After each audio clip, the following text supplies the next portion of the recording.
How is 2025 treating everybody so far? A few weeks in. How are we doing? Are we still living up to those New Year's resolutions? Because I already gave up on mine. I didn't really make a resolution, but You're not a part of the New Year, New Me, New Year, I'm New not. Bitch Hi council. guys, it's Nichole. Hi, Happy New Year. Couple weeks in. I mean, I feel like around this time the year's actually getting started, but Gabrielle Celeste, everyone, 2025. Can't even believe it. It's dumb. It's dumb. And this is like the calm before the storm. Like it's going to be slow, really building up in February. And then after March, once March hits, the year is going to fly, you guys. It's okay. I have spring break in March, I think. March this year. Mm. So I look forward to March. And then I get out of work in like early June, so that'll be nice. Mm-hmm. Definitely.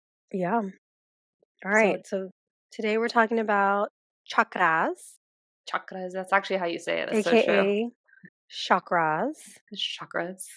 depending Chakras. on however you say them. And what are they? So we'll be kind of talking about what they are, ways to heal them, and I think you wanted to speak to like your own experience. Hmm. And I was like, yeah, cool. But we also need like research. Yeah.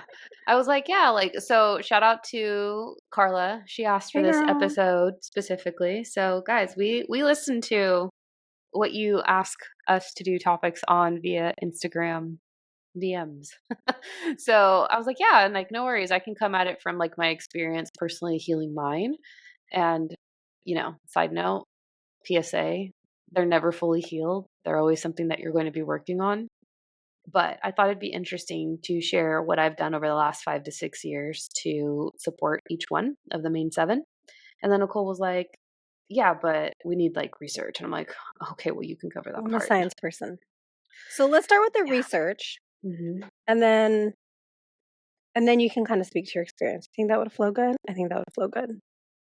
And it's settled. And so it is. And so it is. Okay. Not like too crazy, but Yeah. so we'll start from the bottom up. Are you Yeah, gonna do I the think bottom so. up? Hmm. Yeah. So do you want to explain them for the people that maybe don't know? I feel like most of our listeners know, but there might be some that don't.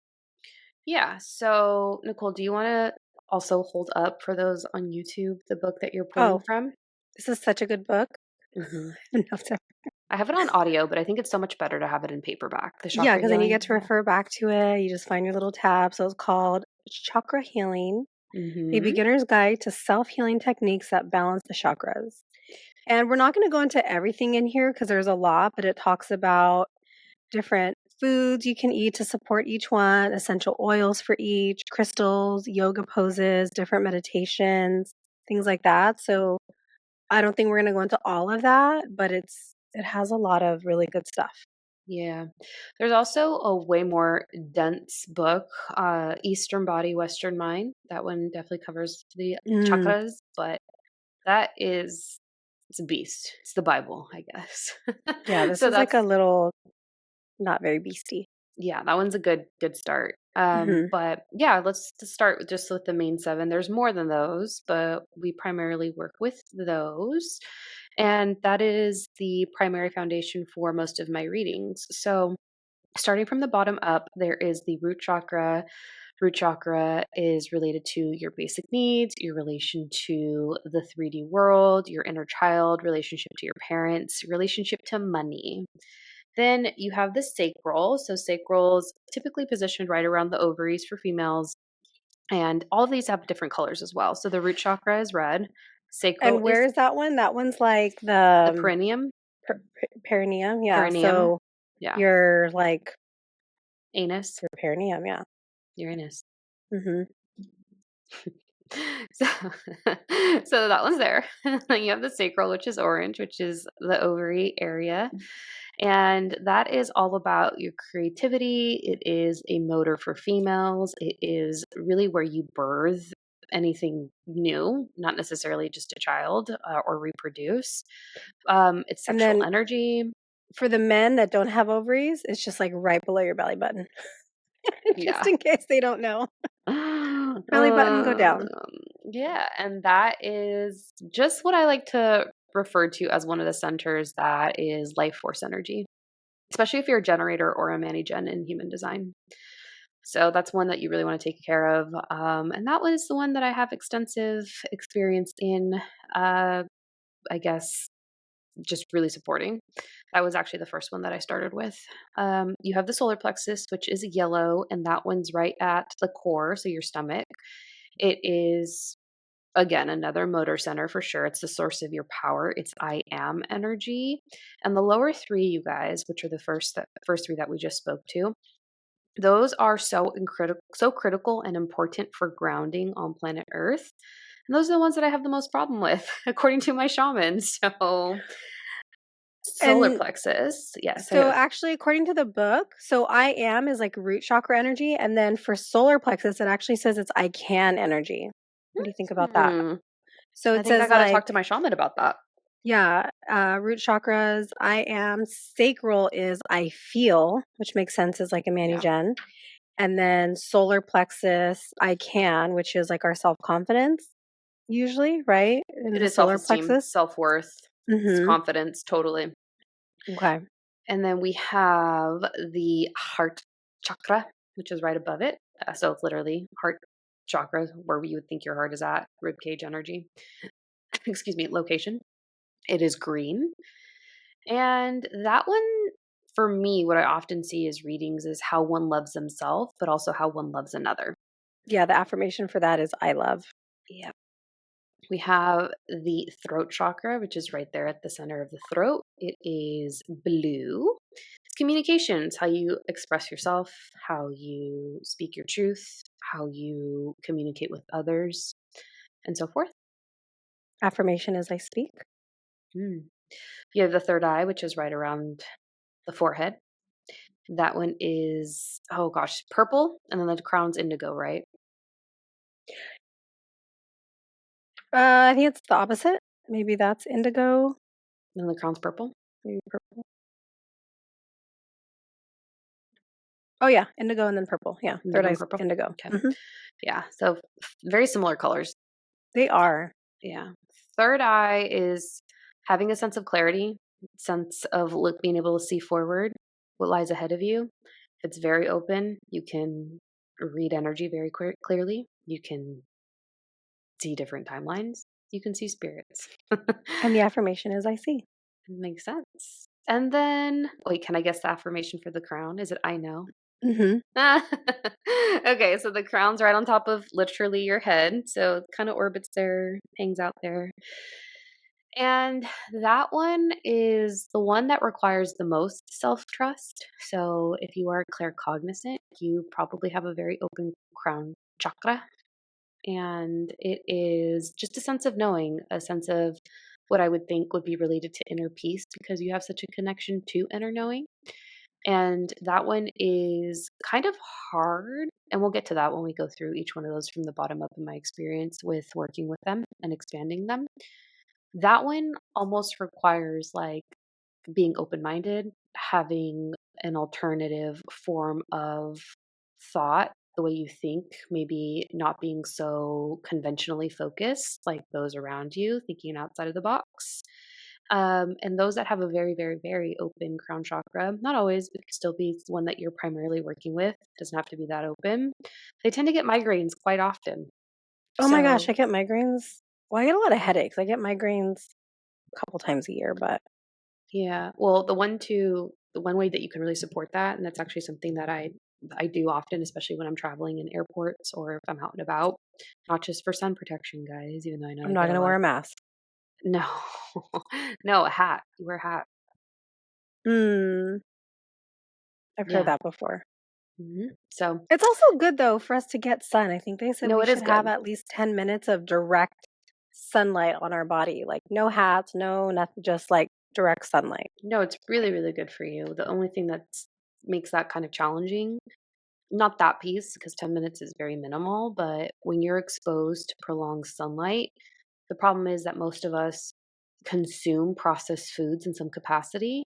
And that combated with extensive sun exposure is not supportive. That's how Mm. sunburns occur. And when you're white, fair We're very skinned, fair. yeah, you get very burnt very quick. Okay. So, again, coming at this from the experience of what I've done to support each one of these specifically. And again, to reiterate, these are always going to be something that needs to be worked on. Maybe some are a little bit more, I don't want to say running the show, but more like, I guess, stronger than others, not needing as much attention when you are really doing the most and supporting them. And these are just ways to share what I've done, I guess, to work with each one. So, starting with the root, going from the bottom up, because it is actually one that I'm working on, I would say right now, inner child work. Inner It's really child work. interesting that you started at the sacral, not the root. Why do you say that? Just because the root is like the foundation.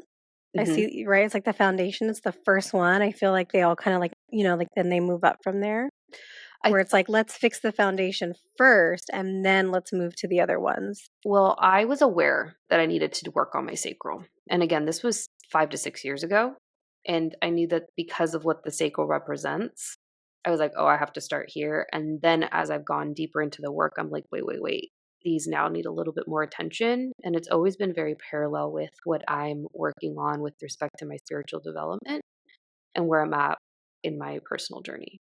Mm. So, like right now, I'm really deep in the inner child work. And because the root is inner child and it's also relationship to money, that's been coming up quite a bit. So, what I've done, and you guys, it's probably going to sound like a robot, but meditation's going to come up quite often. And I know that's everyone's favorite, but the shit works, right? Allegedly. So, allegedly, it does. Don't listen to her. So, the inner child work, I have gone in and been pretty consistent, especially in the month of November, of really doing like 10 to 15 minutes of meditation for myself on a daily and evaluating why I have certain beliefs, certain relationship to money, and considering what I spend on, how much I spend on whatever it is that I'm spending, and how it relates to my values. So I've mentioned this on previous episodes before too, a lot of, and this is, I guess, leans a little bit more into the sacral. But, at some point when I was younger, I didn't feel like a lot of my basic needs were met, or at least that's how my brain interpreted it, whether or not that was true. And that very well could have been true, just given, the socioeconomic stance that was happening for my parents and me at the time and where their resources were going. And somewhere along the way, I picked up the belief that, basic needs weren't met. And now something I've come up on in the last couple of months is like, oh, like I have a hard time spending money on myself because this at some point, the way that my brain registered it wasn't something that happened for me as a kid. And so now it's like reprogramming, like, no, there's plenty of resources available to me so that I can go ahead and spend on myself, and establishing why I feel that kind of way and why I feel like money, like why it is hard for me to spend on myself and where I picked that up on as a kid. Does that make sense? It makes sense, but it doesn't to me only because I remember your childhood differently. I See, this is remember, where yeah, I Nicole and just I, remember, yeah. and Nicole's like, I was 9 years older. I remember this. I was like, I don't remember it that way. Yeah, I mean, like socioeconomically, you guys were always fine, whether it was a two dual income household or a single income household. Like there was always more than enough money, always more than enough money. You know how mom is, right? Mom does not have money issues. Mom and dad are She, very different. right, but we're going to focus on mom because that's where the majority of it came from, right? Like mom was hmm always providing and always like able to provide. There was never issues with, oh, now we need public assistance or we need to go to food banks. Like there was never any of No, that. So no. it's interesting because I don't think you guys didn't have that with her. So something that I'm very protective about is how much I share on the podcast and go into details because everyone has a different perspective on how things played out, and there won't be things that I will be sharing. However, the reason that I would say I do have primarily a healthy relationship to money is because of my mom's relationship to money. Yeah, My she has a dad's very healthy relationship my with dad's money. relationship to money very different, even though they did grow up very similarly. Mhm. So, parents were first generation immigrants. Mother is college educated, father is not. It's very interesting now as a female, a grown woman in her 30s, to evaluate their relationship and not just theirs, everyone around me at this point, because that's been something that's been coming up a lot in my readings. And especially throughout this last political season, is one's relationship to money. I love the relationship to money. It's so fucking fascinating to me. What do you mean? It's just fascinating, like people's relationship to Oh, money and hmm, where it comes from and how they how live their it, lives because of it. yeah, it's fascinating to me. Uh huh. So now, the way something I've observed as I've been healing this, right, is how one lives their life, how one speaks about money, how one spends their money, how often it comes up in conversation. So, like, I'll give you two examples. Today, had someone come and scotch guard my brand new couch. Beautiful fucking couch, super comfortable. It looks really nice. It's really, he'll be sleeping on it. Turns into a twin size bed. And this guy, he asked me, God bless his soul, he's like, "How can you afford this?" And I was like, interesting, right? So that was one. Last week, I had the couch delivered. And they do have different ethnicities. I don't know if that makes a difference. I'm sure it does with respect to, and their backgrounds, their cultural upbringing. So I'm sure that that has a relationship to how they view money, how they experience it, and what their resources were growing up and how they experience it now. And he's like, this, so the guy that delivered my couch, he's like, "This furniture's too expensive. I would never spend this much on it." And I was just thinking to myself, I was like, oh, like in both instances, again, I'm very aware because I'm working on the root chakra right now, inner child relationship to money. I'm like, that is such a reflection of your own values, your belief, your limiting beliefs as to how much you're worthy of even making, arguably, and what you want to spend. I'd be And for curious what me, their bank accounts look like. I'm just like, yeah, I don't want to like get stuck in that because guys, I have Mars and Taurus in the second house. I like nice shit. I'm not afraid to work for it and spend. And it's really interesting to see where I picked that up on as a kid, like how that was reflective of like between my parents, like what one parent was willing to spend on what, and whereas the other isn't. And because I am going into motherhood within, I would say, the next 3 years, at least that's kind of how I see it playing out in my head. Who knows how things will transpire and really execute. But I want to make sure that my inner child is as healed as possible and my relationship is as healed as possible to money or is as healthy as possible because I don't want my kids taking that on because in some way or another, your belief systems, even if it's aside from money, not just money, they carry on. Totally. We could talk about money for days, but how you We're remember here to it. talk about chakras, so let's get back on track. Okay, well, what are the essential oils and what are the things that are supportive? Of which one? Root. Because you talked about sacral and then we went into root. Okay. So if you want to work with your root chakra, so some ways to kind of know that it's out of balance is there's just kind of an inability to trust, feeling ungrounded, feeling disconnected, having issues around identities in relation to like our community, our tribes, right? Like the family that we come from, family wounds, not being not feeling secure in like your basic needs being met. So think like food, shelter, clothing, things like that. Those would be kind of ways to know that it's a little out of balance. And some of the crystals you can work with would be rubies, garnets, black tourmaline, bloodstone, hematite, obsidian, onyx, red jasper, smoky quartz, and then essential oils would be myrrh, vetiver. I've never. Is it vetiver? Vetiver? You know what it is? Mm-mm.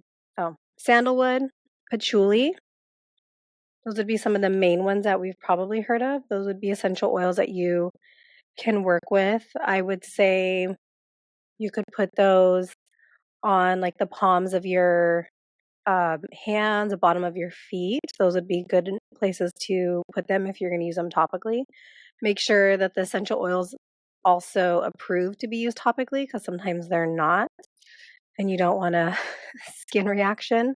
But those would be essential oils to work with. You can also diffuse them.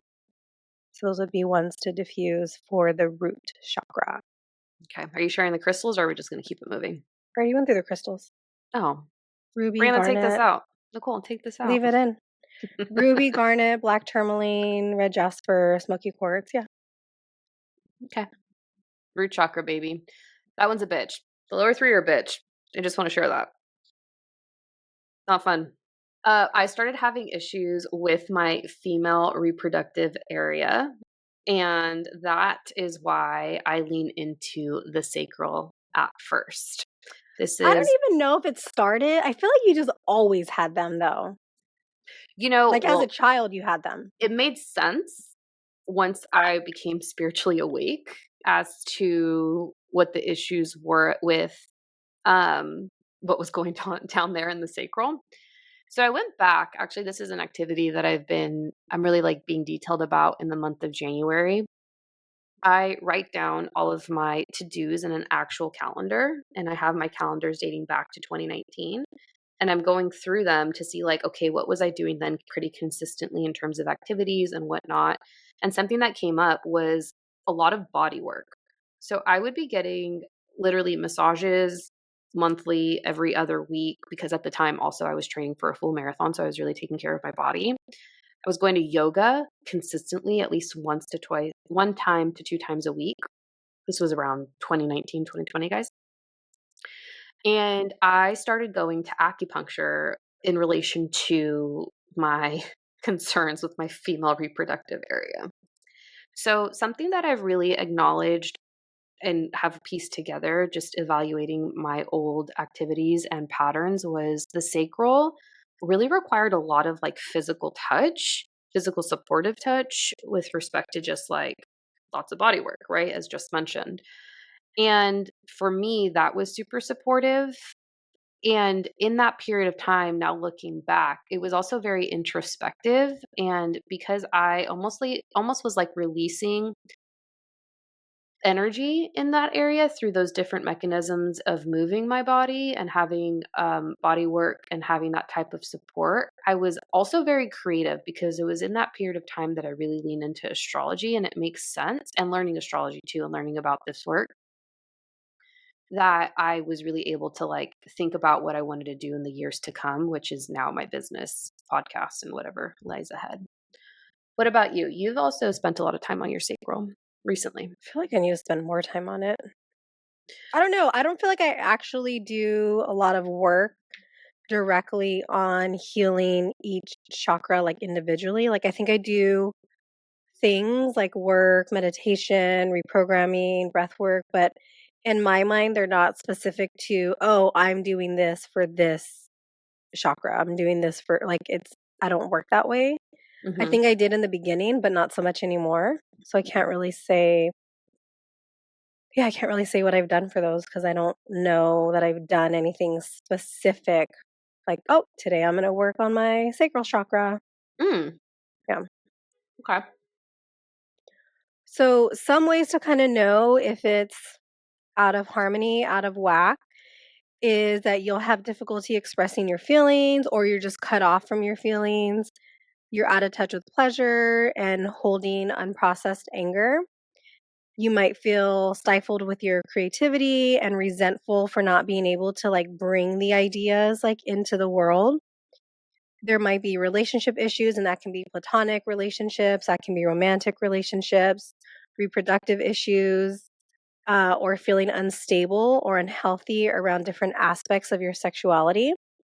There can be a lot of feelings of shame and then issues also, because these are all connected. So the issues that you might have regarding money that are related to the root can still also come up in the sacral area. So issues with money and abundance. things like that, placing an overemphasis on obtaining material goods, or the opposite, maybe being like a minimalist and like, nope, I don't need anything. So it could go one of two ways in the Interesting. sacral if it's out of whack. Okay. Some crystals you can work with are going to be carnelian, amber, moonstone, coral, orange tourmaline, or sunstone. And also, one thing to kind of keep in mind, so we went through the colors earlier, right? The root is red, the sacral's orange, the solar plexus is yellow, and so on. Also, finding stones that are that same color. That's also how you can kind of remember what stones you can work with. Sometimes you can use different color stones, like for example, onyx. Right, onyx is a black colored stone, but you can still use that to help you support the root chakra. But kind of an easy sheet in your head is, okay, I'm working with my solar plexus, so I'm going to look for yellow stones, and that can also help. Some essential oils that you can use would be lang lang, lemon, patchouli, rosewood, and sandalwood. Was that how you spell it? Is it yilang? Lang lang? No, it's Langley, but it Yeah, has a YL at the beginning. I know. So I was like, I think it's lang lang. Ling Ling? And then also some of these essential oils can be used multiple across the board. So I think a big one that can be used with almost all of them is sandalwood. Sandalwood. So that's a really good one that you can use. It's an investment to get good sandalwood, but that would be one that could help support you in all the different chakra healing. Mhm. Love it. Okay. Moving on to everyone's favorite, solar plexus. You guys, this one's hard. I have clocked over 350 intuitive readings at this point, and something that I've learned about the solar plexus is that this is one that seems to be that everyone is always working on or has some type of or some that needs some type of intention. And I think this is because as you up level, you encounter new energetic glass ceilings that are New related. levels, new devils. Exactly, like, that are reflective of your own limiting beliefs, of what you feel like you are or are not capable of or are worthy of. So again, this one's really focused on worth. And this is one where I often see a lot of imposter syndrome hang out. And the way that I've personally worked through this, it's very masculine, it's not very feminine. So I'm very open to receiving feedback about how to support the solar plexus from a feminine perspective. Is I just run through it. I just get it done. I just truck through. It's very singularly focused. If I have a goal in mind, it's getting done. And I really am very skilled at blocking out people's opinions or just outside energy. So I feel as though for me, that works. That's not going to be the case for a lot of people. But some ways in which you can support this is diet. Diet is one that I always see come up with respect to the solar plexus because, again, it's like right where your stomach's at, right? So, some of us, especially like the more that you do this energetic work, the more sensitive you become to food and how it impacts you. So, like for me, I have a completely open spleen in human design. There's no gates, there's nothing attached to it. So, if I'm not eating something that's very whole food based or if it's processed, has a lot of sugar, I get intrusive thoughts very quickly. And I'm like, oh, it was what I ate. So, diet has a big impact on solar plexus. Dandelion tea can also be very supportive for solar plexus for whatever the reason.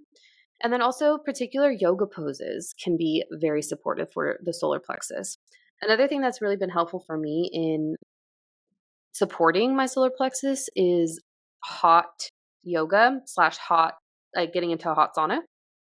So I have a sauna, a little makeshift I stand almost up bought one. one the other day. It looks so cool. And my husband's like, oh, that's kind of cool. And I was like, I know, my sister has one. Oh god, it was the best investment. Best investment, zero regrets, but I will say after a long day of readings or just a long day of energetic work, a long day in general, I get into that sauna and I feel reset. So, solar plexus is a bitch. And you're talking about yoga. So I wanted to see what certain yoga poses are supportive for that. So cat pose, cow pose, which you do those typically together. Sun salutation, boat pose, or half boat pose. So that makes sense, right? When you're in a boat pose, it's all like your core. It's a lot of core Mhm. work. Mhm. Leg lifts are helpful. And then also breathing exercises. You guys know how much I'm so into breath work lately. And so breath of fire could be a really good supportive breath work technique to use to help support the solar plexus. It just cautions making sure you're not doing that too close to bedtime because it can be energizing. So that might actually be a really good breath work to try first thing in the morning. So instead of having a cup of coffee, maybe you're doing some breath of fire to help get you a little more energized and awake for the day. Hmm. Now, for the solar plexus, some ways to kind of know if it's out of harmony. I hope you're laughing at yourself. Both of us. We Mhm. have a need to dominate and control. Mm, Yeah. I'm not controlling at all. Let's see. Having a great need for prestige and keeping up appearances, Hmm. and functioning through the world with deep feelings of inadequacies, like you were saying, that like imposter syndrome. Hmm. Those are kind of ways to know that your solar plexus is out of whack. And some crystals you can use. So, again, remember, kind of align them up to the color. Hmm. So, yellow citrine, amber, yellow topaz, yellow tiger's eye, yellow agate, and rutilated quartz. For the essential oils, you can use lemon, lavender, rosewood, Roman chamomile, and rosemary. Those would be some supportive oils and crystals for those. Hmm. I mean, speaking of control, I mean, you're only controlling if you don't feel safe to an extent. So, something So to it think probably goes back about. down to To your the root. root. Hmm. Yeah, I love that you pointed that out because it's true. Like, if one is blocked or needs attention, it can control another chakra and cause that other chakra, doesn't matter where it's at in the system, to be out of whack as well. So, Hmm. that's why it's important to give them attention. Okay, moving on to the heart. The heart one, you guys, this one's interesting. This one, what I've noticed is it's almost kind of like a byproduct of addressing or supporting other chakras. So, like, if you give a lot of attention or are really focusing your energy on like root, solar, sacral, whatever, what I've noticed is that the heart chakra seems to be expanded as a byproduct of giving attention to the other six or however many you're working on at the time. And what I've noticed about this one in particular as well is that this is the one where you can really manifest abundance from if it's very healed and in balance. And what I've found to be supportive and to basically like make sure I guess that one's at the forefront or you're using that one. And this is just an example because again, it's going to be different for every healer. Every healer is going to have a different perspective on what does and doesn't work for them. But what I've learned about the heart chakra is when you're cooling on the judgment of other people, cooling on judgment of yourself, if you're holding space for other people without judgment, if you're releasing anger and frustration, then the heart chakra is really doing the most and thereby really that center that is able to manifest the abundance that you're really seeking in this lifetime. So again, that's what I mean about it being a byproduct of doing the work. This is the one that has such an emotional component to it that I think is a little bit underrated. Everyone's like, "Oh, the third eye or like the sacral, the root," but really it's the heart chakra and that one's kind of like the reward at the end of like addressing the others is what I've come to find. Um so when you're really processing lower vibrational emotions like grief, frustration, anger, shame, resentment, guilt, the Go heart back and listen to chakra. our episode on vibrations and the actual scientific numbers of where those emotions vibrate. Because I love numbers. I don't know why I love numbers, but there's a number attached to it. I'm so into it. Well, the heart chakra, guys, is going to do the most for you if you're really navigating those feelings. And something to keep in mind when you're talking about judging others, judging yourself, is your subconscious mind doesn't know when you're judging someone else, it thinks Mm. you're judging yourself. So keep that in mind when you're talking shit about somebody's relationship or talking shit about somebody's body or talking shit about somebody's home. Your subconscious mind doesn't know who you're talking about. It just thinks that you're like talking shit about yourself. So maybe that would be a reason to catch yourself, or a way to catch yourself and be like, oh, you know what? Let me not do this anymore because my mind's going to think that I'm talking about me, and it's going to start attracting those things like into your life because it doesn't recognize the difference. Mm-hmm. Now, some ways to know that the heart chakra is out of whack is you might feel disconnected from yourself, have a hard time loving yourself or giving love from a genuine place, not feeling deserving of love. So if you're not feeling deserving of love, you're not going to be able to receive love. You might feel out of touch with who you are, and then you might also develop depression because you're not as like connected to yourself.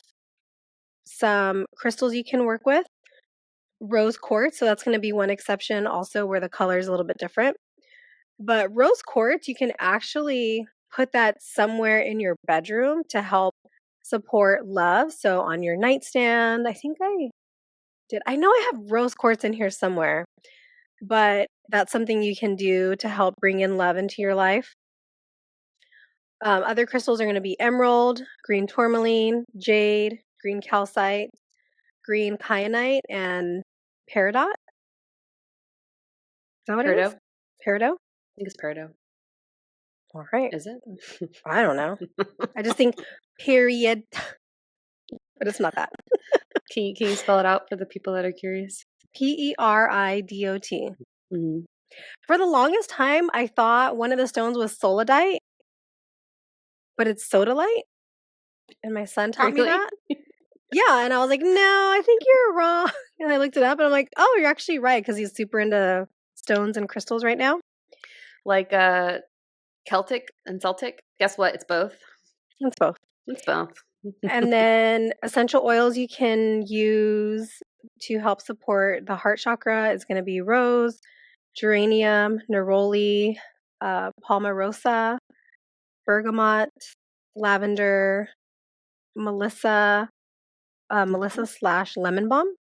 I've Mm. heard of Melissa before when I've never heard people of were Melissa. talking about trying to use herbs to support their depression. And Mm. then lang lang. Lang lang. Ylang, ylang. Lang So lang. good. Okay, I love that. Ylang, ylang. Uh, yeah, that one's. I'm gonna ask you a question at the end. Remind me. Okay. Okay. The throat. Oof, you guys, the throat. This one was hard. This one's because Just guess gotta what? just start a podcast. Problem solved. Example. That was my example. I was like, Of oh, course start it a was. podcast. Mhm. Here's the thing, though. I would be lying if I were to say my throat wasn't still a little bit blocked Totally. because I still hold back even on the podcast and I still hold back even on social media. And I wonder if there's an element of it being related to being seen, although it kind of feels like for me personally, and I want to ask you the same, Nichole, because we're the same and we have the same issue, but for different reasons. Part of me wonders if it's like past life related, and another part of me wonders if the word acceptance is coming to mind, but I also want to be neutral because I don't like to be polarizing. And I think when you're polarizing, you run the risk of not being, what's the word? Relatable. Not so much relatable, rational. Mm, You know, rational is very neutral because I don't want to polarize to the point where it's like I don't want to run off people that could be aligned, but maybe I am in doing so. So I don't know. I haven't worked through the third one. However, the podcast is very supportive and speaking your truth. I will say when I came out as an intuitive, it was probably one of the most fearful things I could have ever done. And there's nothing comfortable about it. And again, I revert back to just like being able to block people out and just like if I have a goal in mind, I'm going to go after it and just do it. So like acts of repetition really work for me. But I haven't figured this one out just yet, other than repetition being something that I think works for me personally. So yeah, I'm going to pose that one back to you, Nichole. I don't, I don't even know because I feel like I run my mouth a lot. However, I don't. speak to certain things also, right? I don't let my opinions be known on a lot of things just because I don't. Like Because politics, sex, religion, same. Like we don't really I talk mean, about but those you on here. shouldn't, right? Those are like the topics you don't want to bring up in a dinner party. So I don't necessarily think that it's like a me thing. I think that societally we have said, stay away from these topics, stay away from them, right? So I think that's kind of why. And then also because I do have so many people in my life that are very hard this way, very hard that Yeah, way. And but I am kind of neutral we are. to a point. Yep. I've said before, my opinion can change on a dime. You know, I can have a very strong opinion on something, and the next day I might have a very different opinion on it. So I think that's also why maybe sometimes I avoid Hmm. because I don't ever want to be called out for, well, you said this before. Well, yeah, but if I can change my mind, right? And I think that like people think that it's like you can't change your mind anymore. Like once you say something, you have to stick with that forever. And I just don't.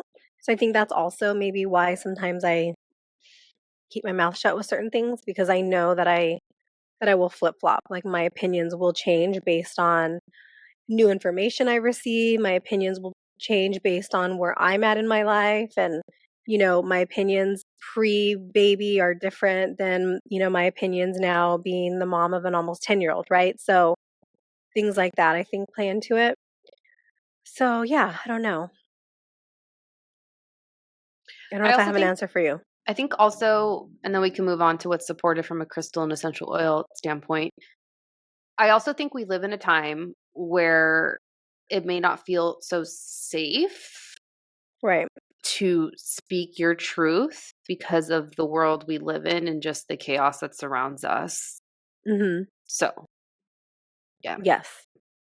So, some ways to know if your throat chakra is out of balance is having a difficult time speaking our truth or expressing ourselves, feeling silenced and judged for what we say, feeling out of alignment with who we are, and feeling out of touch with our will to live. Oh, that's dark.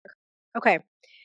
Crystals that you can use: turquoise, blue kyanite, aquamarine, celestite, sodalite. See? Sodalite, and lapis lazuli. Hmm. Essential oils are going to be lavender, rosemary, frankincense, German chamomile. Frankincense is also a really good one that can be supportive in a lot of other areas. So if you're going to use frankincense, that's also an investment. I would say frankincense and sandalwood would be two really good ones to have. Just make sure you're getting good ones. Yeah. Okay. Third eye, the most desired, the most coveted to have expanded and open, which is so interesting to think about. Okay. This one's just very easy meditation. Just meditation, meditation, meditation, And period. meditate. And if you think you're seeing something that's out of this world, or if you feel crazy as you're meditating and you're seeing things that are just not of the earthly plane, you're probably onto something. I will, will say that. I will also say that your third eye is your imagination, and it is what gets shut down as an adult. So that one I would say is maybe a little bit more challenging to have very expanded, to have very open, but once you know that it's open and you know how it's working with you personally, because again, everyone's intuition is going to work with them differently. It's one that's really gonna actually thereby open up your crown, because your crown is what allows you to have alternative forms of thoughts and different perspectives and different opinions too. So that one, I would say those two are very closely connected. And then something I thought was really interesting is some people can't visualize. So if I say Yeah. red apple, you can see in your mind's eye a red apple. If I say green apple, you can see it. Some people can't. They know what it is, they know what it looks like, but they can't visualize it like on cue or on command, which I Hmm. wonder if that's a third eye thing or if that's something different, if it's just a very like left brain person.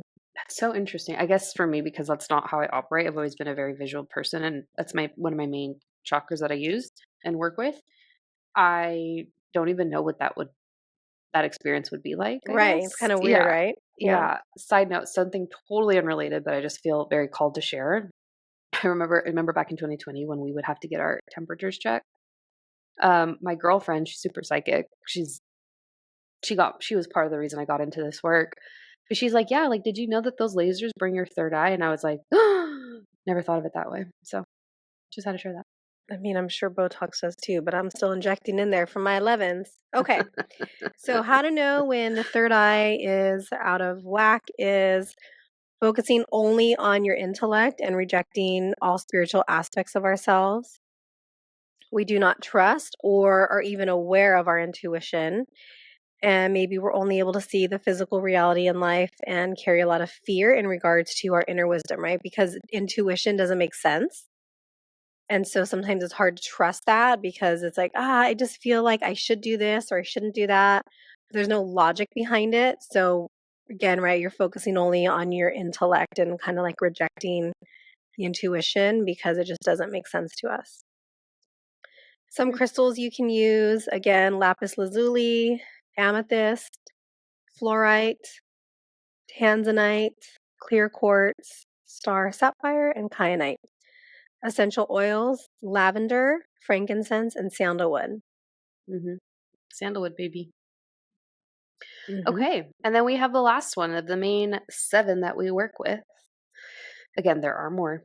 And every healer is going to have a different perspective on this episode and thoughts as to what can be supportive. But the crown is so reflective of self trust, is what I've learned.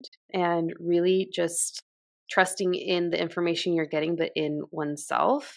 And what I've supported my crown chakra with in order to expand it is education about spiritual growth. And you don't necessarily even have to start with spiritual topics.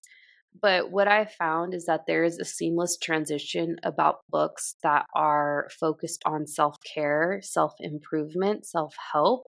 And for me, as I was studying this, or at least began to study because I continue to study at the end of 2018 and onwards, is that, oh, there's a spiritual component to the self help, self transformation books that are out there.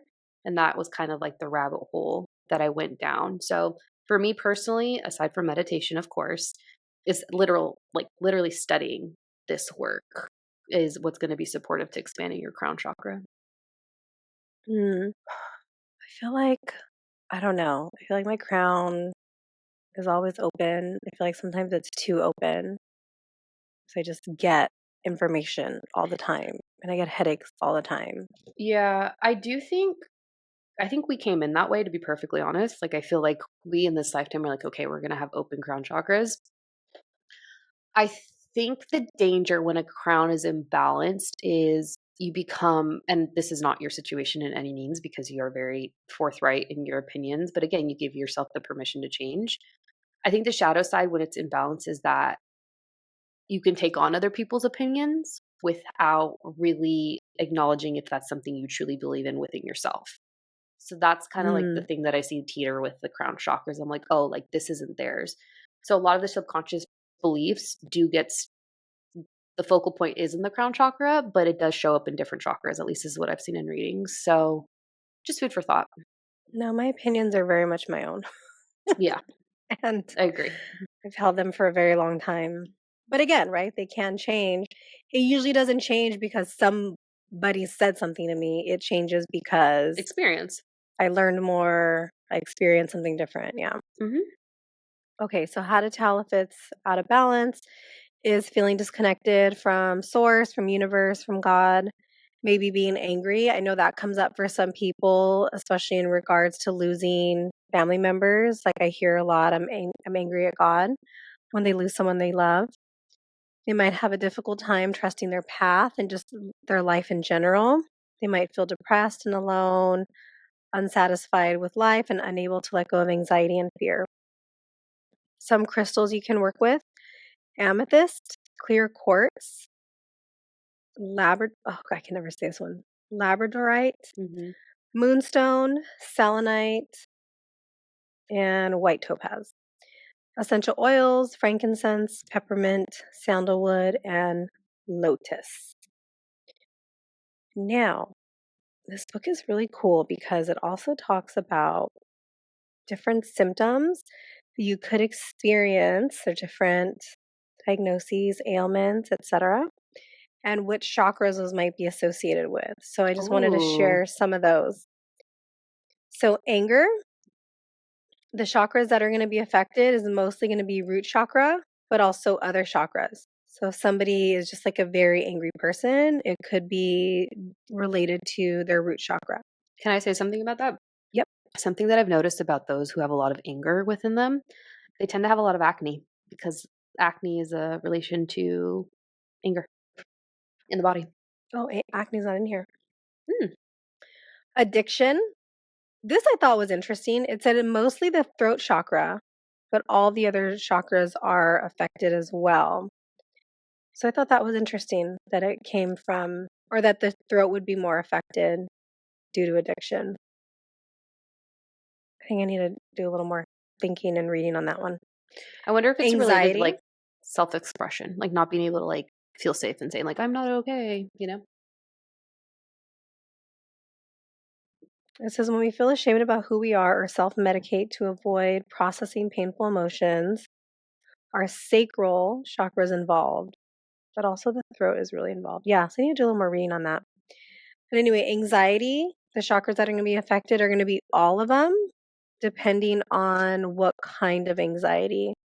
So sometimes people might have health anxiety, sometimes people might have generalized anxiety, sometimes people might have panic disorder. So I guess it just kind of depends on the severity and the type, is what it's saying. Also, codependency, the chakras that are affected are going to be the root chakra, the heart chakra, the solar plexus, and the sacral plexus. Hmm. Let's see. Depression is going to be crown chakra and heart chakra. That makes sense earlier, right? Your heart, right? When you're depressed, you're usually kind of sad. So that would make sense that your heart chakra is going to be affected. And let's see, grief, talked about earlier, the heart chakra also. But even with grief, that anger at God, universe, that's going to be related as well. Like you said earlier, the headaches, the third eye, and the crown chakra are going to be affected. And I wonder too how much of that is like, okay, I have a headache now; these chakras are affected, or I'm getting the headaches because these are out of balance. Like I wonder which came first, right? The chicken or the egg? Hmm. Infertility. So I need to read up a little more on this one. Sacral, root, and solar are the three that are affected due to infertility. So again, which came first? Was it that the chakras were out of balance that caused the infertility, or are they being affected because of the infertility? Hmm. TMJ, I know a lot of people struggle with A lot of that. TMJ. Hmm. It's going to be the throat chakra. Loneliness is going to be in the heart chakra. That makes sense. And oh, sciatica. I struggle with sciatica here and there. Root chakra, sacral plexus. Can be those two. And would you say earlier about acne? Anger. It's anger in the Uh, body. and where was anger? Wasn't that the first one? Anger is mostly root, but the other chakra. So skin issues says the crown chakra is affected. Hmm. Mm-hmm. And then stress, which we all got. Root chakra and also other chakras can be affected, but would probably be the main one. Hmm. I'm That's telling all I you, the got. root chakra is fucking fascinating because so much of it's related to money. So much of it. Yeah. It's all money. Like Security. it's all literally come up in every single reading that I've had in the last 3 months. So it's really interesting. Money issues are fascinating to me. Yes. It's like, why do you believe this kind of why do you have these kinds of thoughts? It stems from, money and their parents' relationship to it and how they were raised with, without it, all the things. Anyways, we hope you like this episode. I hope it was supportive. Please let us know. Do you have a card deck? I do. Oh my gosh. Okay. The Light Oh. Seers Tarot. We've pulled from this one before and I've had it since the summer, but it's very rich. So I'm going to refer Hmm. to the book to see what it has to say for us. Oh, my question. You didn't remind me, Nicole. Oh, I didn't know if it was for now or then. Okay, That what's your was for now. question? Okay, which is the hardest to heal and why? I think the root, because that's the foundation for everything. Mhm. So think about if you need to do some kind of repairs on your house. Is it going to be easier to repair the roof or is it going to be easier to repair the foundation? They're both going to be hard, but the foundation's probably going to require a lot more. You're going to have to like move things around and you're going to have to like get in there, right? And the rest of the house is built around that foundation. So Mhm. I'm going to say the root. Okay. The card we got was the moon upright. Aw, for our little Cancer queens over here, aka us. All right, so the upright version or the upright meaning of this card is illusions, hidden truths, the unknown, trusting your intuition, facing your fears, the watery nature of the unconscious mind, mystery, symbolism, and metaphor, perception, uncertainty, and dreams. And this card, I'm going to summarize. It says to trust that you will be okay, even if you can't seem to distinguish up from down right now. When you stop struggling to see that which you simply cannot see because it remains obscured behind the shadows of the moonlight, you will experience a deep release that will allow you to float to the surface of your truth. The moon card asks you to go within, to find comfort in the darkness, and to calmly listen to the whispers of your own intuition. There is divinity and magic here. When you fall into the moon's still waters, your inner wisdom will embrace you and push you towards the light. She will reinvigorate your creativity and resurrect your spark as long as you go beyond your own fears to find her. Dive into her healing embrace, breathe past insecurities, and let her dimly lit magic guide you home. And the mantra is I am safe, and I reach new levels of unconscious knowing and as I surrender to the will of the universe. Is the moon a card in regular tarot? Yeah, it's a Oh, major I'm so arcana. confused about tarot still. I got to come out with my on demand course, which I think I'm going to make time for this year about the tarot. That'd be a good one. hmm All right. That was fun. Heal your chakras, guys. Make sure they're Yep. all spinning the right way. Yeah, that's true. Facts. Okay. Until next time, happy 2025. Hope it's going well so far for you all. Yes. Bye. Bye.